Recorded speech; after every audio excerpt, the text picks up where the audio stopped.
Hello, my name is Paul Wallace. I'm the Africa editor of the Banker magazine, and I'm here with Ngozi Okonjo-Iweala, the Nigerian Minister of Finance. Minister Okonjo-Iweala, thank you very much for joining us. Thank you. Nigeria's budget for this year forecasts, using the old GDP figures, a deficit of 1.9% of GDP. Given that we're going into an election next February, and there's been talk of increased military spending in response to violence in some parts of the country, are you still optimistic that you can hit that target? Yes, I think, the budget that we've got back from the National Assembly increases the fiscal deficit very slightly from 1.9% to 2.01% of the old GDP. And of course, it's less than 1% of the rebased GDP. So I think that we're in very good shape on the fiscal deficit. You mentioned to the banker back in March that you probably wouldn't issue any Eurobonds this year, that your international capital markets issuance might be restricted to a small diaspora bond. Is that still the case, or is there a chance that Nigeria will tap the Eurobond market this year? No, I don't think we'll tap the Eurobond market this year. And the diaspora bond, we are also thinking of shifting the schedule for that.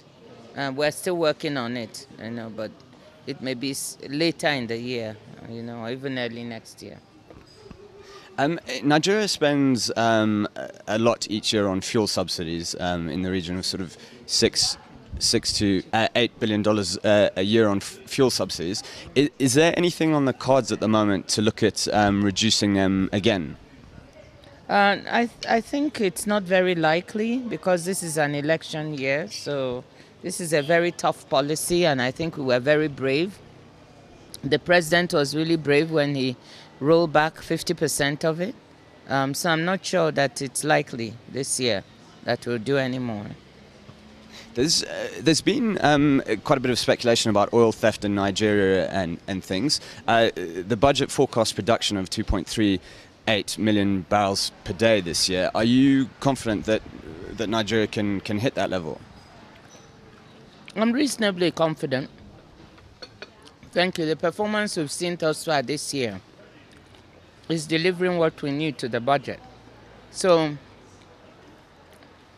I remain reasonably confident. In the news, there's obviously been a lot about Boko Haram and violence in the northeast. Purely in terms of how that affects growth, do you think there'll be a big impact, or do you think that Nigeria can sustain its growth, real growth rates of sort of 7% for the time being? Well, we are forecasting growth of 6.75%, and I think that we'll be on track, to get there.